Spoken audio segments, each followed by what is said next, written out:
সুপ্রিয় দর্শক, আমন্ত্রণ জানাচ্ছি বাংলা ভাষার নিয়মিত আয়োজন সংবাদ পর্যালোচনা ও বিশ্লেষণধর্মী অনুষ্ঠান নিউজ অ্যান্ড ভিউজে। আপনাদের সঙ্গে আছে আমি ইরশান নাসুল্লাহ। দর্শক, এই অনুষ্ঠানে আমরা সমসাময়িক নানা বিষয় নিয়ে পর্যালোচনা করে থাকি, একই সঙ্গে গেল দিনের উল্লেখযোগ্য সংবাদগুলো নিয়ে আলোচনা করে থাকি। আর সেই আলোচনায় অংশ নিতে আমার সঙ্গে স্টুডিওতে দুজন অতিথি রয়েছেন। তারা হলেন নূর খান, মানবাধিকার কর্মী, এবং অ্যাডভোকেট ফাহিমা নাসরিন, সহ আন্তর্জাতিক বিষয়ক সম্পাদক, বিএনপি। আপনাদের দুজনকে স্বাগত জানাচ্ছি। আমরা আলোচনায় যাবো, তবে যাওয়ার আগে আমি একটু বার্তাকক্ষ থেকে গেল দিনের উল্লেখযোগ্য সংবাদগুলো একটু জেনে নিই। গেল দিনের উল্লেখযোগ্য সংবাদগুলো জানাতে বার্তাকক্ষ থেকে আমার সঙ্গে যুক্ত হচ্ছেন নিউজ এডিটর আব্দুর রহমান। আমি একটু তার কাছে। আব্দুর রহমান, আপনি কি শুনতে পাচ্ছেন আমাকে? হ্যাঁ, শুনছি। যে আমাকে একটু গেল দিনের উল্লেখযোগ্য সংবাদগুলো সম্পর্কে যদি একটু ধারণা দেন। হ্যাঁ, রিশান, আপনি জানেন যে জাতিসংঘের সাধারণ অধিবেশনে যোগদান শেষে অন্তর্বর্তীকালীন সরকারের প্রধান উপদেষ্টা ডক্টর মোহাম্মদ ইউনূস গতকালই দেশের উদ্দেশ্যে রওনা দিয়েছেন। আমরা যতদূর জানি আজ রাত 2:15টার দিকে তিনি দেশে এসে পৌঁছবেন। এ সংক্রান্ত অর্থাৎ জাতিসংঘে বাংলাদেশের সরকার প্রধানের কর্মসূচি এবং এর পাশাপাশি নানা কর্মকাণ্ড নিয়ে বাংলাদেশ একটি বিশেষ প্রতিবেদন প্রচার করেছে, যেখানে বলা হয়েছে যে এই সফরকালে তিনি 12টি দেশের রাষ্ট্র ও সরকার প্রধানের সঙ্গে বৈঠক করেছেন। বিভিন্ন 44টি ফোরামে তিনি কথা বলেছেন। এ বিষয়ে বাংলাদেশের যারা আন্তর্জাতিক সম্পর্ক বিশ্লেষক এবং সাবেক কূটনীতিক, তারা সরকার প্রধানের ভূমিকা ও তৎপরতার প্রশংসা করেছেন। তারা ডক্টর ইউনূসের যে কর্মসূচি তাকে কর্মযজ্ঞ বলে উল্লেখ করেছেন। তারা বলেছেন যে আন্তর্জাতিক সম্প্রদায়ের নজর কাড়তে সক্ষম হয়েছেন ডক্টর মোহাম্মদ ইউনূস, এবং তারা আশাবাদ ব্যক্ত করেছেন এই ডক্টর ইউনূসের যে ভাবমূর্তি তাকে কাজে লাগিয়ে বাংলাদেশ যে ভূ রাজনীতি এবং অর্থনীতির কূটনীতি তার সুফল অর্জন করতে সক্ষম হবে। এবং তারা পাশাপাশি আরেকটি কথা বলেছেন যে রোহিঙ্গা সংকট নিয়ে আন্তর্জাতিক সম্প্রদায়ের দৃষ্টি আকর্ষণ করতেও বাংলাদেশের অন্তর্বর্তীকালীন সরকারের প্রধান সক্ষম হয়েছেন। বিএনপির ভারপ্রাপ্ত চেয়ারম্যান তারেক রহমান ঝিনাইদহের একটি জনসভায় ভার্চুয়ালি যুক্ত হয়েছিলেন। সেখানে তিনি তার দেওয়া বক্তব্যে বলেছেন যে আগস্টের যে মহাবিপ্লব, তার ভাবমূর্তি তাকে যথাযথ মর্যাদা দিতে হবে, এবং যদি কেউ যথাযথ মর্যাদা দিতে ব্যর্থ হয় তাহলে ইতিহাস তাকে ক্ষমা করবে না।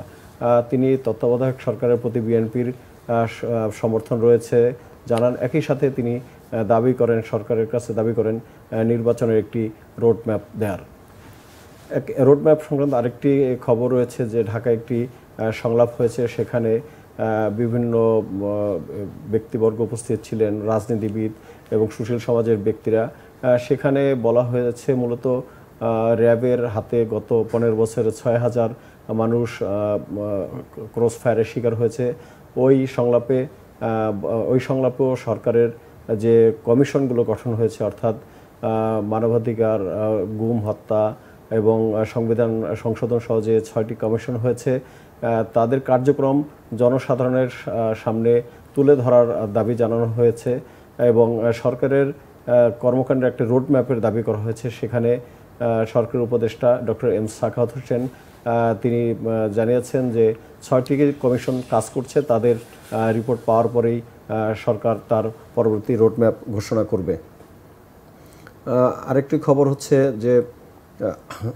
হচ্ছে যে পার্বত্য চট্টগ্রামের পরিস্থিতি নিয়ে একটি সেমিনার হয়েছে ঢাকায়। রাওয়া ক্লাবের উদ্যোগে আয়োজিত এই সমাবেশে এই সেমিনারে সামরিক বাহিনীর সাবেক সদস্য, কর্মকর্তা, শীর্ষ কর্মকর্তা এবং দেশের বিশিষ্ট বুদ্ধিজীবীরা বক্তব্য রাখেন। সেখানে তারা বলেন যে পার্বত্য চট্টগ্রামে যে সাম্প্রতিক যে ঘটনাবলী ঘটেছে তা উদ্দেশ্য প্রণোদিতভাবে ঘটানো হয়েছে। তারা পার্বত্য শান্তি চুক্তি পুনর্মূল্যায়নেরও দাবি জানান। আব্দুর রহমান, আপনাকে অসংখ্য ধন্যবাদ। আমি অ্যাডভোকেট ফাহিমা নাসরিন আপনাকে দিয়ে শুরু করতে অনেকগুলো বিষয়, এবং যেহেতু আপনি বিএনপির সহ আন্তর্জাতিক বিষয়ক সম্পাদক, আন্তর্জাতিক অনেকগুলো বিষয়ের সঙ্গে জড়িত, আমি যদি অন্তর্বর্তী সরকারের প্রধান উপদেষ্টা ডক্টর মোহাম্মদ ইউনূসের যে ভাষণটি জাতিসংঘে তিনি দিয়েছেন এবং তার যেই কর্মকাণ্ড গত কয়েকদিনে আমরা দেখেছি, সেই কর্মকাণ্ডে যদি অর্থনৈতিক এবং কূটনৈতিক একটি সম্পর্ক এবং রোহিঙ্গা ইস্যুটি গুরুত্ব পেয়েছে। এবং অর্থনৈতিক কূটনৈতিক সম্পর্ক যদি আমরা আন্তর্জাতিক অঙ্গনে দেখি, তা সেটির পাশাপাশি আমরা যদি একটু আমাদের পাশের দেশ ভারতের কূটনীতির দিকেও তাকাই, সেই জায়গাটাতে আসলে আমরা এক ধরনের চ্যালেঞ্জের মধ্যে রয়েছে কিনা শেখ হাসিনা সরকারের পতনের পরে। ধন্যবাদ আপনাকে। দেখেন, এই অন্তর্বর্তী সরকার, ওনারা বহু রক্তের ওপরে এসেছেন, 15,500-এর ওপরে ছাত্র জনতার শহীদ হয়েছে এই আন্দোলনে, গণ অভ্যুত্থান বিপ্লব যে নামে আমরা ডাকি। 22,000-এর ওপরে মানুষ আজও হাসপাতালের বিছানায় কাতরাচ্ছে আহত অবস্থায়। আমাদের সব রকম সহানুভূতি জানিয়ে আমি আমার বক্তব্য এভাবে বলি যে বাংলাদেশে যে অনির্বাচিত একটা ফ্যাসিস্ট কর্তৃত্ববাদী সরকার ছিল, এই 4টা টার্মে তারা সিস্টেমেটিক্যালি অর্থনীতিটাকে দুর্নীতি দিয়ে এমনভাবে গ্রাস করেছিল এবং প্রত্যেকটা সেক্টর, প্রত্যেকটা প্রতিষ্ঠান এমনভাবে ধ্বংস করে দিয়েছিল যেখানে ভোট কিংবা নির্বাচন, গণতন্ত্র, মানবাধিকার, আইনের শাসন, এই বিষয়গুলো আপনার একেবারে উধাও হয়ে গিয়েছিল। তারা কিভাবে দেশ চালিয়েছে মানুষের কণ্ঠরোধ করে, কিভাবে তারা দেশ চালিয়েছে মানুষের বাকস্বাধীনতা হরণ করে মতামত প্রকাশ করতে বাধা দিয়ে, সেটা আপনারা সবাই জানি। এবং তার সাথে গুম, খুন, বিচার বহির্ভূত হত্যাকাণ্ড, এগুলো ছিল নিত্য নৈমিত্তিক ঘটনা।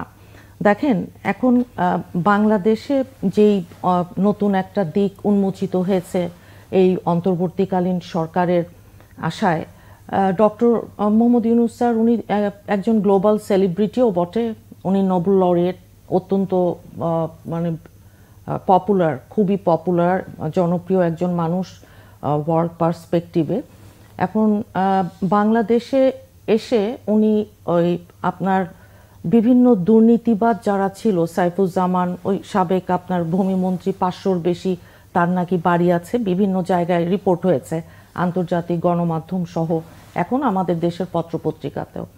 এবং সেই সাথে আরও অন্যান্য যারা সরকারের হালুয়া রুটির কাছাকাছি ছিল, আমরা যেমনটা দেখেছি আর কি, যে তারা আপনার যখন দেশে কানাডা বলুন, ওই যে second home, Malaysia, America, England, সেখানে লক্ষ লক্ষ কোটি টাকা পাচার হয়েছে, 11 লক্ষ কোটি টাকা জিএফআই বলেছে পাচার হয়েছে। তো সেখানে তারা প্রাসাদ কিনে, একটা প্রাসাদ কিনলো, তাতে করে আমাদের অর্থনীতির কোনো উল্লম্ফন তো হয়নি, বরং নিচের দিকে গেছে। আমরা চাই কি, যে যারা মেহনতি মানুষ আছে, শ্রমিক, কৃষক, খেটে খাওয়া মানুষগুলো, তারা আপনার 10,000 গরিব মানুষ, তারা পেট ভরে খেতে পারছে কিনা, তাদের মাথার উপর একটা ছাদ আছে কিনা। আমরা দেখতে চাই যে একটা পরিবারের হাতে 12টা ব্যাংক না, এস আলম। আমরা দেখতে চাই যে বাংলাদেশের সাধারণ মানুষ আস্থার যে সংকটে আমরা পড়েছিলাম অর্থনৈতিক ইস্যুগুলো নিয়ে, ব্যাংকে টাকা রাখতেও ভয়, পাবো কিনা, ফেরত পাবো কিনা, দেউলিয়া হয়ে যেতে পারে, এরকম বহু জিনিস আষ্টে পৃষ্ঠে জড়িয়েছিল। তো এখন পাবলিক ট্রাস্ট, এটা যদি অর্থনীতির ক্ষেত্রে ফিরে আসে, সেটা একটা ভালো ইতিবাচক দিক হবে। আমরা চাই যে এই সরকার সেটা আনতে সাহায্য এবং সহযোগিতা যা যা করার দরকার তা করবেন ওনারা অর্থনীতির। এবং সেই সাথে এখন আমরা ডক্টর ইউনূস স্যারকে দেখলাম যে বিভিন্ন আন্তর্জাতিক যে তহবিলগুলো আছে তারা ওনাকে বিশ্বাস করছে, কারণ এর আগের সরকারকে তো স্যাংশন দিয়েছিল, অর্থনীতি স্যাংশনও ছিল, তাই না, কিছু কিছু ওই যে। তো তাই যদি হয়, তাহলে এখন যেই অন্তর্বর্তীকালীন সরকার আস্থা এবং বিশ্বাসের যে জায়গাটা আছে, সেটা কেবল যে অর্থনীতি ইস্যু তা না, এছাড়াও যে আরও বৈশ্বিক যেই ইস্যুগুলো আছে, রোহিঙ্গা ইস্যু বলুন, জলবায়ু ইস্যু বলুন, কিংবা অন্যান্য, সেগুলাতেও আমরা আশা করি যে সমানভাবেই তারা সাহায্য এবং সহযোগিতা পাবে। এখন রোহিঙ্গা ইস্যুটা তো এটা অনেক বড় একটা ইস্যু। এখন রোহিঙ্গা, আপনি জানেন যে শহীদ প্রেসিডেন্ট জিয়াউর রহমানের সময় রিপ্যাট্রিয়েশন হয়েছিল, এবং পরবর্তীতে যখন বেগম খালেদা জিয়া উনি প্রাইম মিনিস্টার, তখনও রোহিঙ্গাদের রিপ্যাট্রিয়েশন হয়েছিল। কিন্তু এইবার আমরা দেখলাম যে যারা ভীষণ বন্ধু আওয়ামী লীগ যাদেরকে ভাবতো, সেই দেশগুলো আন্তর্জাতিক যখন ইউএনএ অধিবেশন হয়েছে তখন কেউ নিজেকে নিবৃত্ত রেখেছে কোনো রকম ভোট প্রদানে, অথবা বিপক্ষেই গেছে, পক্ষে আসেনি। কাজেই আন্তর্জাতিক যেই মহল, সেখানে রোহিঙ্গা ইস্যুতে এবং অন্যান্য সব ইস্যুগুলোতেই আওয়ামী লীগ ছিল সম্পূর্ণভাবে ব্যর্থ। কোনো আন্তর্জাতিক চাপ তৈরি করা, রোহিঙ্গাদের ফিরিয়ে দেয়া, প্রত্যাবর্ষণের বেলায় এগুলো কোনো কিছুই আওয়ামী লীগ সেভাবে করতে পারেনি। কারণ তাদের ওই যে পশ্চিমা বিশ্ব 2024-এ ভোটের নামে যে ডামি একটা নির্বাচন তারা করেছে, এটাকে প্রথমত হচ্ছে কোনো রকম রিকগনিশন তো দেয়নি পশ্চিমা বিশ্ব। আমি আসবো একটু পরে, আবার আমি একটু নূর ভাই একটা বিষয় আমি যদি একটু নিয়ে আসি, যেহেতু অর্থনৈতিক কূটনীতি রয়েছে, মানবাধিকারের বিষয় রয়েছে, জাতিসংঘে দেওয়া ভাষণটিতে ডক্টর মোহাম্মদ ইউনূস এই কথাগুলো নিয়ে এসেছেন, নানান বিষয়গুলো নিয়ে এসেছেন, উপস্থাপন করেছেন। কিন্তু আমরা এখন যেই অবস্থানে রয়েছি, দীর্ঘ বেশ কয়েক বছর আওয়ামী লীগের শাসনের সময় যে পিছিয়ে গেছে দেশ, ডক্টর মোহাম্মদ ইউনূসের যে ব্যক্তিগত ইমেজটি রয়েছে, সেই ইমেজ দিয়ে সেই নেতিবাচক ইমেজটিকে মোছা আসলে সম্ভব কিনা? দেখেন, শুধু তো ডক্টর মোহাম্মদ ইউনূস না, বাংলাদেশের রাজনীতিবিদ যারা আছেন, রাজনৈতিক দল যারা আছেন, জনগণ যারা আছেন, সবাইকে সম্মিলিতভাবেই এগিয়ে যেতে হবে। এবং সেই ক্ষেত্রে ডক্টর মোহাম্মদ ইউনূসের যে একটা অবস্থান, সেইটাকে আমরা আমাদের কাজে লাগাতে হবে। এটা হচ্ছে মোদ্দা কথা। কিন্তু শুধুমাত্র একজন ব্যক্তির উপর যদি আমরা সম্পূর্ণ নির্ভরশীল হয়ে যাই, তাহলে কিন্তু বিষয়টা একটু ঝুঁকির মধ্যে পড়ে যাবে। তো যেটা করার জরুরি সেটা হচ্ছে একটা ঐক্যমতের জায়গা, এবং সেই ঐক্যমতটা দিন শেষে কিন্তু রাজনীতিবিদদেরকেই আমাদের সামনে আনতে হবে। আমাদের মনে রাখতে হবে যে রাজনীতি মানে শেষ বিষয়টা কি, রাজনীতিবিদরাই তো আমাদের পরিচালনা করবেন।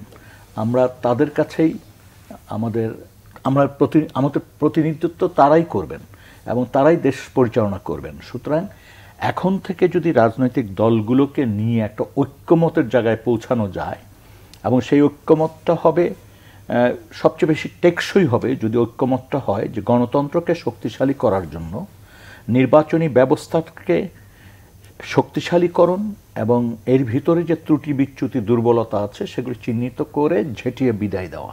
অর্থাৎ কেউ যাতে ভবিষ্যতে এই কথাটা না বলতে পারে দিনের ভোট রাত্রে হয়েছে, আগের রাত্রে, বা ভোট দিতে পারিনি, বা আমরা যাকে ভোট দিয়েছি গণনার পর অন্য নাম প্রকাশিত হয়েছে।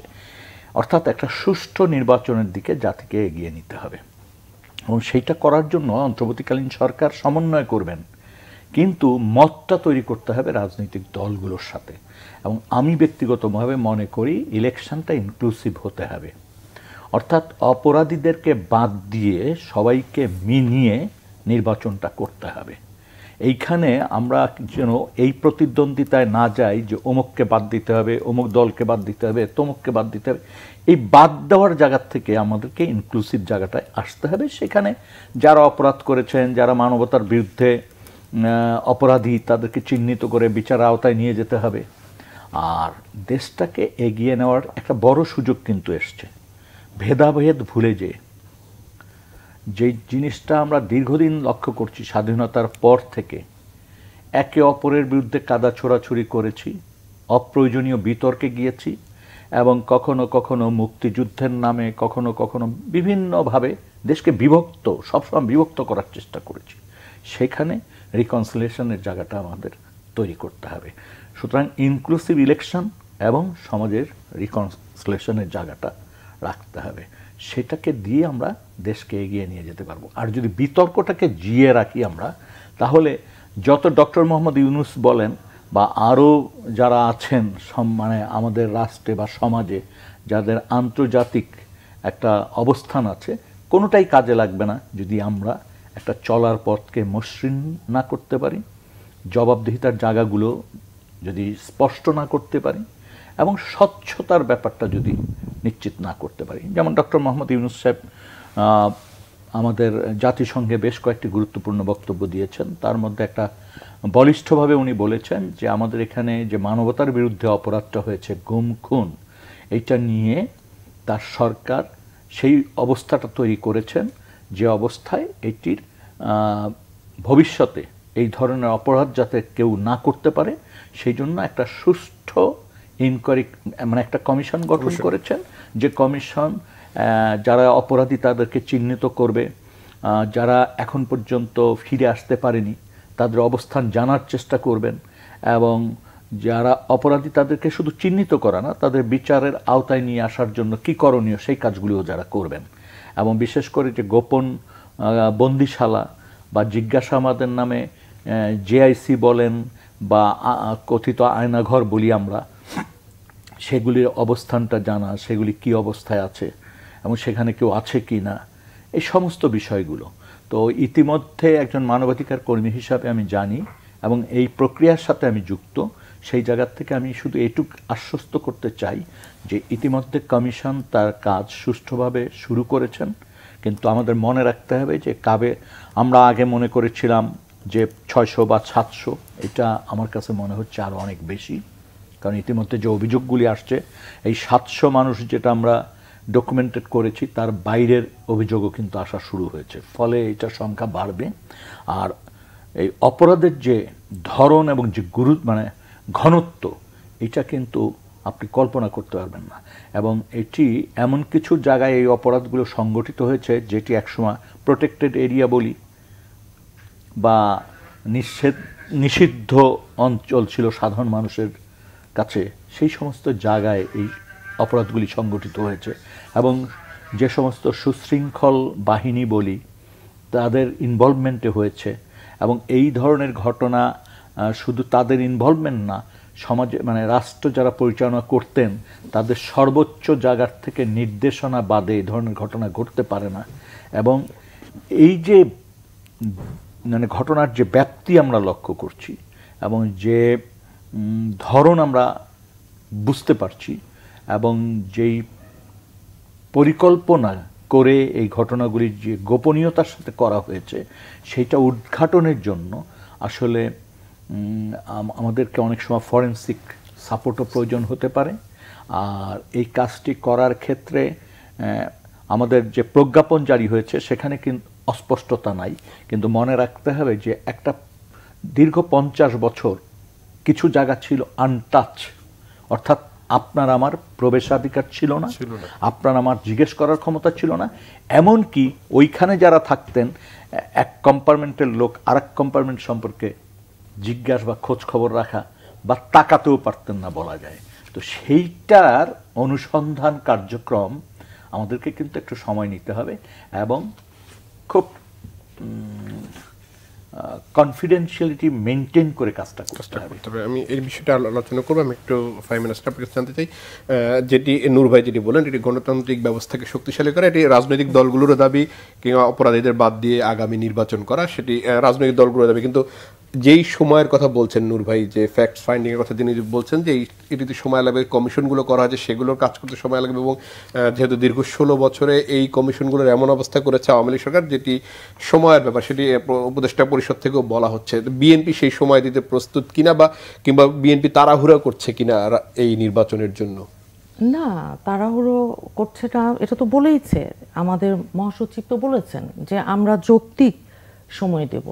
যৌক্তিক সেই সময়টা আসলে নির্ধারিত হবে যে জনগণ, বাংলাদেশের জনগণ তারা আছেন এবং যেই কাজগুলো একেবারে না করলেই না, যে গণতান্ত্রিক একটা কাঠামোতে আমাদের ফিরে যাওয়া, এটাই সবচাইতে বড় এই মুহূর্তের চ্যালেঞ্জ। কারণ একটা একদলীয় কর্তৃত্ববাদী সরকার চেপে বসেছিল। তো সেই রকম অবস্থাগুলো দৃষ্টিতে আমরা তো সেটাই মনে করছি যে ভোটের অধিকার ফিরিয়ে আনা, নির্বাচনী পরিবেশ আপনার তৈরি করা, এবং সেই সাথে স্টেক হোল্ডার তো অবশ্যই এখানে রাজনৈতিক দলগুলো যারা জনগণের প্রতিনিধিত্ব করছে 18 কোটি মানুষের, রাজনৈতিক দলের ভেতর যারা আবার গণহত্যার সাথে জড়িত, এই যে এই জুলাই আগস্ট এবং এরও আগে আমাদের কেবল ভিন্ন মতের কারণে 700-র বেশি মানুষকে গুম করেছে, আমাদের হাজার হাজার নেতাকর্মীকে খুন করা হয়েছে ভিন্ন মতের কারণে, এবং আপনার এক্সট্রা জুডিশিয়াল কিলিং, বিচার বহির্ভূত হত্যাকাণ্ড, ক্রস ফায়ার, এনকাউন্টার, এগুলোর নামে। তো সেগুলোর বিচার হতে হবে আগে, সেটা ঠিক। এই গুম, বিচার বহির্ভূত হত্যাকাণ্ড এবং সেই সাথে আমাদের ভোটার যারা কোটি কোটি, 12 কোটি ভোটার ছিল গতবার, তার আগের বারও 10 কোটির ওপরে, সবগুলো ওই নির্বাচন কমিশন যারা প্রতারণা করেছে জাতির সাথে, তাদেরকেও আইনের আওতায় আনতে হবে এবং সেই সাথে বেসিক যারা মূল মাস্টার মাইন্ড এই খুনের, এই গণহত্যা, গুম খুন, মানে একেবারে 15 বছর ধরে যে সিস্টেম্যাটিক্যালি যেগুলো করে আসছে, গুম খুন, ধর্ষণ, গণধর্ষণ, অগ্নি সন্ত্রাস সবই করেছে আওয়ামী লীগ। তো এগুলোর বিচার হতে হবে, বিচার হবে এবং পরবর্তীতে এটা আমরা মনে করি যে জনগণই এটা ডিসাইড করবে, যে এখানে তো জনগণই এটা ডিসাইডিং ফ্যাক্টর। কিন্তু জনগণই ডিসাইড করবে এটি বলছিলেন। আমি যদি এই জায়গাটা একটু প্রশ্ন রাখতে চাই, দীর্ঘ অনেক বছর আপনারা আন্দোলন করছেন, কিন্তু আমরা দেখলাম যে গত জুলাইতে যে গণ অভ্যুত্থান হয়েছে সেটি ছাত্রদের নেতৃত্বে এবং সেখানে রাজনৈতিক দলগুলোর অংশগ্রহণ ছিল এবং জনসাধারণ অংশগ্রহণ ছিল। এই দীর্ঘ বছরে সরকার পতন করতে না পারে এবং এখন আপনারা যে ভোটের কথা বলছেন, মানুষের অধিকার আছে, সেটি নিয়ে আসলে মানুষের কাছে রাজনৈতিক দলগুলো গিয়েছে কিনা, যে আসলে মানুষ এখন কি চায়, কতদিনের মধ্যে ভোট চায়, সেই বিষয়গুলো আপনারা পর্যালোচনা করার সুযোগ হয়েছে কিনা? না, ঠিক আছে, তো 2 মাসও হয়নি যে ঘটনা এটা হয়েছে। 15 বছর ধরে আপনারা তো দেখেছেন যে যখনই আমরা কোনো সভা করা, সমাবেশ করবার কোনো রকম পরিবেশ কিংবা পরিস্থিতি ছিল না, তারপরও আমরা করেছি। 28শে অক্টোবরের যে ক্র্যাকডাউন, সারা বিশ্ব, জাতিসংঘ থেকে শুরু করে পশ্চিমা বিশ্ব, সারা বাংলাদেশের মানুষ সবাই দেখেছে যে কিভাবে আমাদের উপর তারা আপনার 20-30 হাজার মানুষকে জেলবন্দি করে নির্বাচন খেলা, এই যে 4টা টার্ম ধরেই তারা একবার এক একটা ফর্মুলায় খেলছে, হ্যাঁ, মানুষের ভোটের অধিকার কেড়ে নিয়ে, মানুষের নির্বাচন সব প্রতিষ্ঠানগুলোকে ধ্বংস করে দিয়ে। তো 400-র বেশি মানুষ তো বিএনপিরও মারা গেছে এই আপনার যেই ছাত্র জনতার যে আন্দোলন, যেই গণ অভ্যুত্থান কিংবা বিপ্লব যেটাই বলি আমরা। তো বিএনপি সবগুলো আন্দোলনেই ছিল।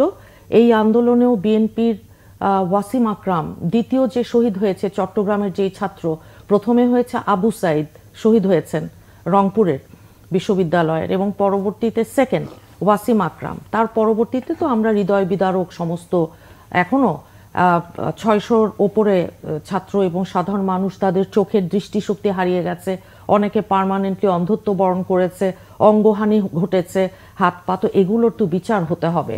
এখন দেখেন হয় কি, স্বৈরাচারের যে প্রেতাত্মা তারা কিন্তু এখনো বসা আছে, যে বিচার বিভাগ বলুন কিংবা প্রশাসন বলুন কিংবা আপনার সিভিল মিলিটারি ব্যুরোক্রেসি সহ, পুলিশ সহ, আইন শৃঙ্খলার যে বিভিন্ন বাহিনী, সেখানে এখনো বসা আছে।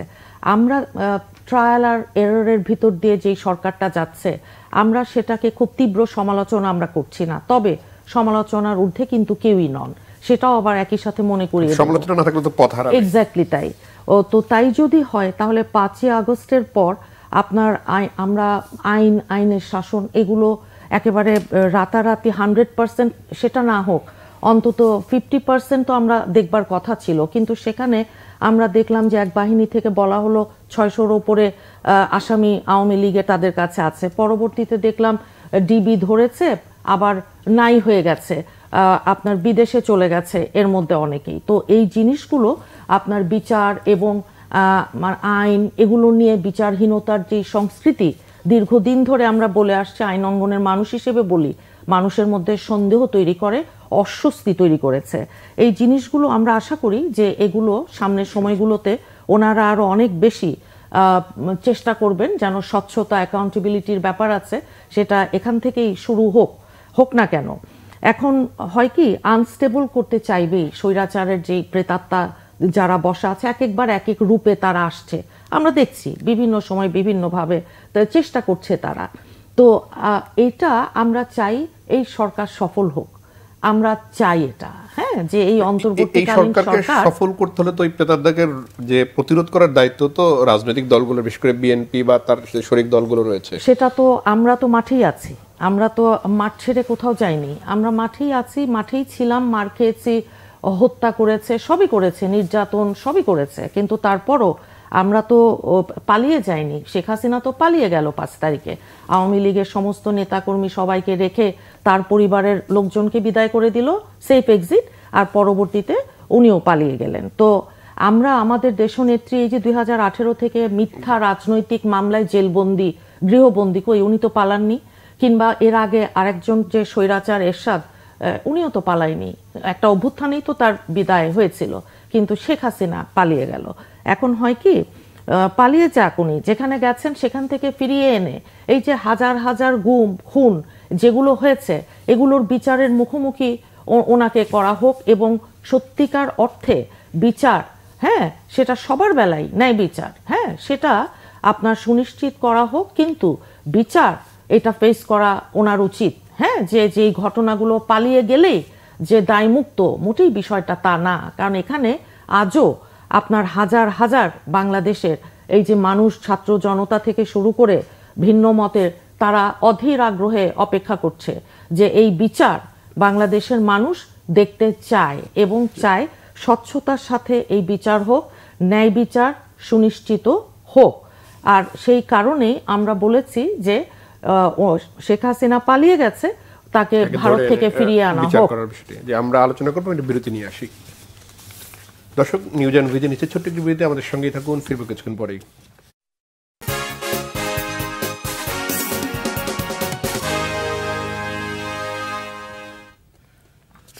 দর্শক, বিরতি পর আবার স্মরণ যাচ্ছে নিউজ অ্যান্ড ভিউজে। আমরা আলোচনা করছিলাম সমসাময়িক বিষয়গুলো নিয়ে।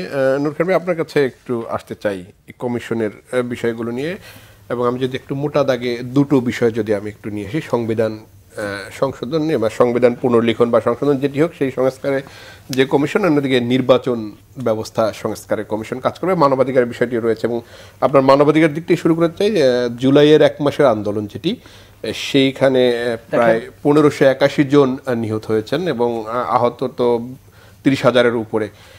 সেই জায়গাতে সেইগুলোকে ধরে, সেগুলো আসলে আমাদের এই যে মানবাধিকার বা যে আদালতটি করা হচ্ছে বিচারের জন্য, সেখানে আসলে এগুলোর বিচার করা সম্ভব কিনা? আমি গুম খুনের বিষয়টি তো রয়েছেই। প্রথমে আমি একটু পিছনে আলোচনা নিতে চাই। সেটা হচ্ছে যে এক ধরনের কথাবার্তা সমাজে চালু হয়ে গেছে, সেটা হচ্ছে যেন এই সরকারের পতন আন্দোলন এটা শুধু জুলাই আর আগস্ট, বিষয়টা কিন্তু তা না। বিষয়টা গত 15 বছর 16 বছর ধরেই আপনি যদি খেয়াল করেন, আমাদের বিরোধী রাজনৈতিক দল এবং বিভিন্ন সময় বিভিন্ন পেশাজীবী যারা নাগরিক সমাজের লোক সবাই কিন্তু প্রতিবাদে নেমে এসেছিল, এবং নির্মমভাবে সেই প্রতিবাদগুলোকে থামিয়ে দেওয়া হয়েছে, ধ্বংস করা হয়েছে। এবং যার ফলে আমরা দেখি যে এখন পর্যন্ত আমাদের ধারণা 700 বা তার চেয়ে বেশি মানুষ গুম হয়েছে। এর ভিতরে একটা বড় অংশ, অর্থাৎ 700 মানুষের সম্ভবত আমাদের কাছে তালিকা রয়েছে।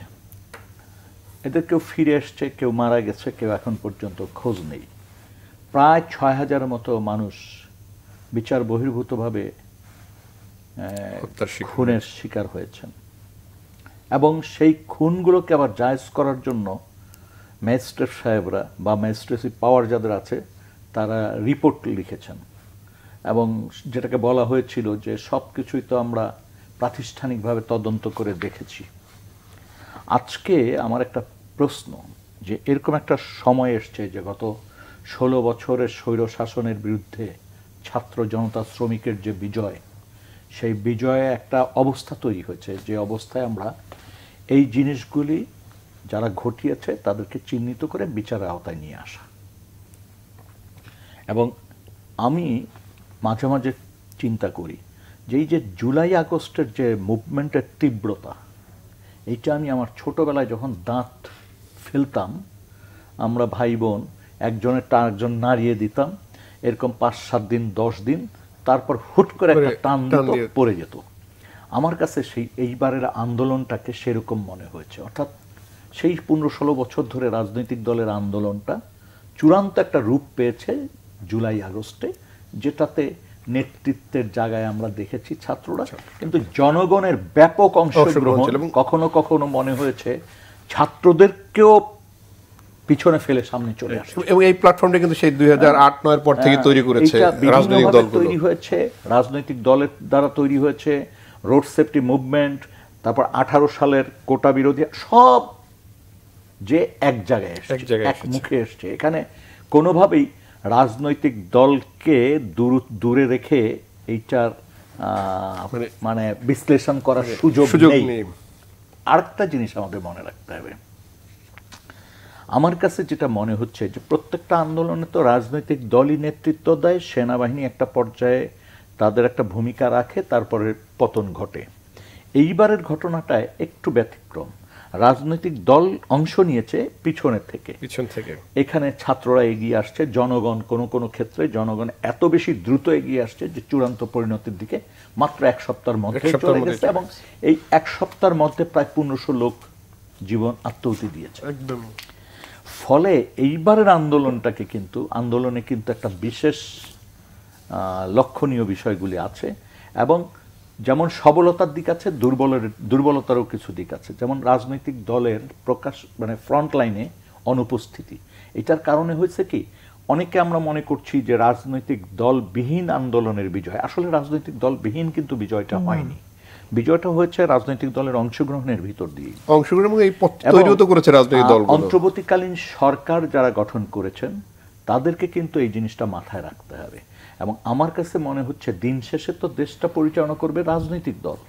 সুতরাং আমাদেরকে এখনই রাজনৈতিক দলকে নানাভাবে এঙ্গেজ করতে হবে, প্রতিনিয়ত তাদের সাহায্য নিতে হবে, প্রতিনিয়ত তাদের পরামর্শ নিতে হবে, এবং জাতীয় একটা ঐক্যমত খুব জরুরি।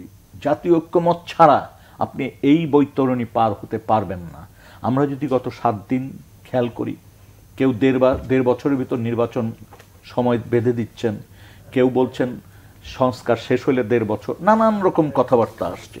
আসলে এটা একটা সুরে কথা বলা দরকার। আর একটা জিনিস মনে রাখা দরকার যে একটা সরকার আছে, সরকার থাকাকালীন সেনাবাহিনীর তরফ থেকে প্রথম বলে দেওয়া এই জিনিসটা, সেনাপ্রধানের বলে দেওয়া এই জিনিসটা কিন্তু সাধারণ মানুষের কাছে প্রশ্নবিদ্ধ হয়ে যাচ্ছে। আমরা এর আগে সেনাবাহিনীর তরফ থেকে শুনেছি যে ক্যান্টনমেন্টে 626 জন আশ্রয় নিয়েছে যাদের জীবনের উপর হয়তো হুমকি ছিল। আমরা মানি যে সেনাবাহিনী একটা মহৎ কাজ করেছেন, যে একটা মানুষের জীবনহানি হইতে পারত তাকে রক্ষা করেছেন। সেই লিস্টটা প্রকাশ করতে, তালিকাটা প্রকাশ করতে কেন এত দেরি হচ্ছে? কারণ বরং তাদের প্রকাশ না করলে যে সন্দেহটা তাদের দিকে যাচ্ছে সেটাও মনে রাখা দরকার। এই যে মাঝে মাঝে শুনি অমুক গ্রেপ্তার হয়েছে, তারপর শুনি সে বিদেশ চলে গেছে।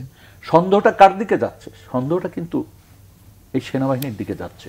আর দেখেন, এইটা শুধু নতুন করে না, আমরা 1/11-এর পরে দেখেছি, আমরা আরো কিছু জিনিস দেখেছি। সবচেয়ে দুর্ভাগ্য এই যে গুম খুনের সাথে যারা জড়িত হয়ে যাচ্ছেন, এরা তো বাংলাদেশের ইয়ুথ যে লেখাপড়া জানা পোলাপান, তারাই তো সেনাবাহিনীতে যায়। একেবারে গণ্যমূর্খ লোক তো যায় না সেনাবাহিনীর, মানে এটাকে কি পোস্ট বলে, এই যে সেকেন্ড লেফটেন্যান্ট যায়। তারা ক্যাডেট কলেজে পড়েছেন, সমাজের মানে ভালো ছাত্র হিসেবে মোটামুটি জানা যায়। এই ছেলেগুলিকে কি করে খুনি বানানো হচ্ছে? কোন প্রক্রিয়ায়? কারা তারা যারা এই একটা সুন্দর মানুষকে, একটা ভালো মানুষকে খুনি বানিয়ে ফেলছেন?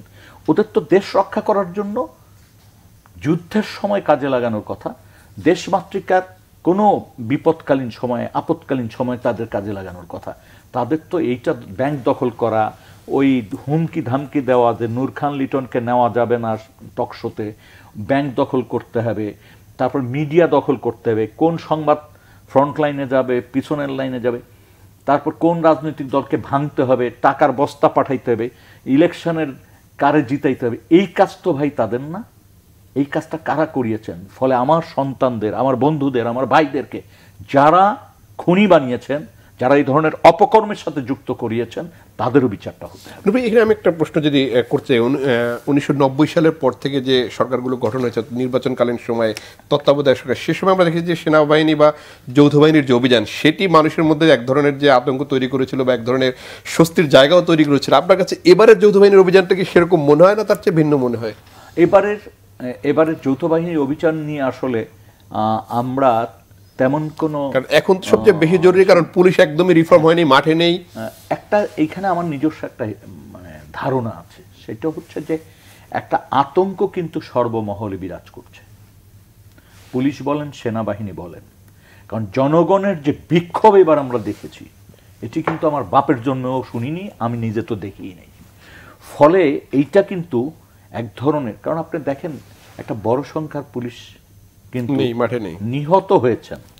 আমরা যেমন 1,500 বলছি, এখানে কিন্তু সেটা 50 জন হোক আর 100 জন হোক, পুলিশও কিন্তু নিহত হয়েছে। এবং পুলিশের সবাই কি খারাপ ছিল, বা সিভিল সার্ভিসের সবাই কি আওয়ামী লীগ হয়ে গেছিল? নো, কিছু মানুষ একেবারে দলবাজ হয়ে গেছিলেন, তারা চেইন অফ কমান্ড ব্রেক করতেন, তারা কখনো কখনো মানে এমন আচরণ করতেন যেটি একটি রাজনৈতিক দলের কর্মী যে আচরণ করে সেই আচরণ। এবং সাধারণ সিপাহীদেরকে এমনভাবে তারা অর্ডার করেছেন, এমন ধরনের নির্যাতন করেছেন, এমন ধরনের আমি কি বলবো পৈশাচিক উল্লাসে তাদেরকে মত্ত করার চেষ্টা করেছেন, যেটির সম্পূর্ণ দায় ওই অফিসারদেরই নেওয়া উচিত, যেই অফিসাররা দলবাজি করেছেন। আজকে যেটা দেখছি, হঠাৎ করে এত সংখ্যার সিপাহী পর্যায়ে বা সাব ইন্সপেক্টর পর্যায়ে বদলি করা হচ্ছে ঢাকা থেকে, এর ফলে কিন্তু একটা শূন্যতা তৈরি হয়ে যাবে। এবং কারণ ঢাকা শহরের ডেমোগ্রাফি বোঝাটা কিন্তু অনেক কঠিন ব্যাপার, যে এখানে যারা কাজ করেছেন সিপাহী হিসাবে বা সাব ইন্সপেক্টর ইন্সপেক্টর হিসাবে, তাদের এক ধরনের নলেজ আছে। এইখানে আমি বলবো যারা অপরাধী তাদেরকে চিহ্নিত করে বিচারের আওতায় নিয়ে যাব আমরা। এবং যারা এখন পর্যন্ত যোগ দেয়নি পুলিশে, তাদেরও তো কোনো ব্যবস্থা হয়নি। এই যারা যোগ দেয়নি তারা তো একটা অপরাধ করে ফেলছেন। তারা একটা হচ্ছে তারা অপরাধের সাথে ধরে নিই যে তাদের ভিতরে একটা শঙ্কা কাজ করছে যে তারা অপরাধ করেছেন, যোগ দিলেই তাদের বিচারের ব্যবস্থা হবে। এটা একটা কারণ হতে পারে, কারণ তাদের ভিতরে একটা বড় অংশ দলবাজি করেছেন এবং তারা অস্ত্রগুলো জমা দিয়েছেন সে তথ্য তো কারো কাছে জানা নেই। এখন পর্যন্ত যতটুকু ভাষা তথ্য এসছে, 1000-এর উপর অস্ত্র বাইরে আছে। এটা কিন্তু আশঙ্কাজনক। আর যেটা বললেন সেনাবাহিনীর অভিযান, অন্যান্য সময়ে সেনাবাহিনীর অভিযান হলে প্রতিনিয়ত আমরা মানবাধিকার লঙ্ঘনের খবর পেতাম, তার মানে অভিযান চলতো। এখন কিন্তু আমরা সেই অভিযান সেই মাত্রায় সেই গুরুত্ব দিয়ে হচ্ছে বলে মনে করছি না। এবং আমার কাছে যেন কেমন মনে হয়, অভিযানের চেয়ে সেনা ছাউনিগুলিতে কি নানান ধরনের সলা পরামর্শ, বুদ্ধি বা বোঝাপড়া এগুলি হচ্ছে কিনা। কারণ বাইরে আপনি দেখেন পুলিশের অনুপস্থিত এক ধরনের অবস্থা বিরাজ করছে সমাজে। তো পুলিশ দরকার, পুলিশের বিকল্প কিন্তু সেনাবাহিনী না। কিন্তু কোনো কোনো ক্ষেত্রে যখন দেশ একটা আপৎকালীন সময় পড়ে, তখন তো সেনাবাহিনীর সাহায্য আমাদের দরকার হয়, তাদেরকে ম্যাজিস্ট্রেসি পাওয়ার দেওয়াও হয়েছে। কিন্তু যেটি আমরা লক্ষ্য করছি যে তাদের সেইভাবে সরব উপস্থিতি যেটা আমরা আগে দেখেছি সেটা দেখছি না। এটার পিছনে একটা বড় কারণ হতে পারে আতঙ্ক। কারণ এইবারের গণবিস্ফোরণ যেটা, জনগণের যে বিস্ফোরণ, এটার সাথে তুলনা করার কোনো সুযোগ না। আমরা 69 দেখেছি, আমি নিজে কিশোর বয়সে, আমি মুক্তিযুদ্ধ দেখেছি, আমি 90-এর আন্দোলন দেখেছি, আমি শ্রমিক অঙ্গন দেখেছি, ছাত্র অঙ্গন দেখেছি, এইবারের আন্দোলন দেখেছি, 18-র আন্দোলন দেখেছি, কিশোরদের আন্দোলন দেখেছি, রোড সেফটি মুভমেন্ট। 3টি আন্দোলনকে নিয়ে আমার কাছে মনে হচ্ছে গবেষণা হওয়া দরকার। একটা হচ্ছে রোড সেফটি মুভমেন্ট, একটা হচ্ছে 18 সালের কোটা আন্দোলন এবং 24 সালের এই আন্দোলন।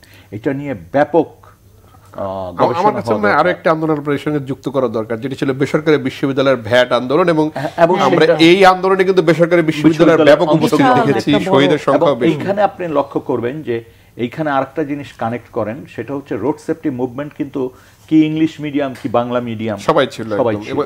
আবার এই আন্দোলনে প্রাইমারি স্কুল থেকে একদম আমরা এই আন্দোলনে মাদ্রাসা পেয়েছেন, আপনি বেসরকারি পেয়েছেন, ইংলিশ মিডিয়াম পেয়েছেন, সব। এবং সবচেয়ে বড় জিনিস হচ্ছে এই আন্দোলনে একটা নিয়ামক শক্তি হিসাবে কাজ করেছে ভাবিদের আন্দোলন।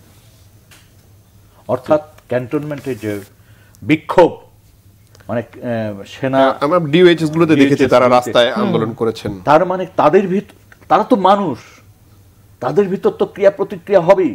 যেইভাবে আপনি গুম করেছেন 15-16 বছর, যেইভাবে ক্রস ফায়ার করেছেন, যেইভাবে মানুষের ভোটাধিকার হরণ করেছেন, যেইভাবে আপনি এরে ওরে ছাগল পাগল বানায় এমপি বানাইছেন, নৈতিকতার সমস্ত জিনিস বিসর্জন। এবং এর আরেকটি বড় কারণ কি, যে ক্যান্টনমেন্টে ব্লক রেট, যেটি আসলে কোনোদিনই হয়নি আমাদের, সেটিও কি এর পিছনে দায়ী ছিল? না, সেটা যে এককভাবে দায়ী আমি মনে করি না। মানুষের ভিতরে ক্ষোভ ছিল রে ভাই।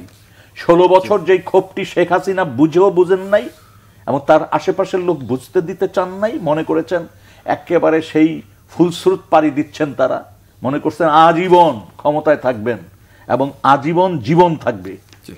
আমি সেই দিকে আছি, আমি প্রাইম মিনিস্টার আপনার কাছে যাই, যেটি নূর ভাই বললেন সেটি হয়তো আপনি কিছু যুক্ত করবেন। তার পাশাপাশি একটা যে আসলে এই সরকারকে আপনারা যেটি বলছেন যে সময় দিতে চান, আপনারা যৌক্তিক সময়টা আসলে কতদিন, এবং সরকারের কোন কাজগুলোকে আপনারা সহযোগিতা করবেন, এবং যেই চ্যালেঞ্জের মুখে সরকার রয়েছে সেই জায়গায় আপনাদের ভূমিকাটা কি থাকবে? আজকে আমাদের ভারপ্রাপ্ত চেয়ারম্যান সাহেব উনি একটা বক্তব্য দিয়েছেন, সেখানেই আছে উত্তরটা। আমি বলি, স্বৈরাচার মুক্ত বাংলাদেশে আকস্মিকভাবে সৃষ্ট শূন্যতা পূরণের জন্য একটু অন্তর্বর্তীকালীন সরকারের কোনো বিকল্প ছিল না। সঙ্গত কারণে তাদের প্রতি আমাদের সমর্থন সেদিনও ছিল, আজও আছে। তাদের প্রতি আমাদের আস্থাকে প্রশ্নহীন রাখার চ্যালেঞ্জ তাদেরই নিতে হবে। তাই অন্তর্বর্তীকালীন সরকারের প্রতি অর্পিত দায়িত্ব এবং সেটি যথার্থভাবে প্রতিপালনের রোডম্যাপ তাদেরই নির্দিষ্ট করতে হবে।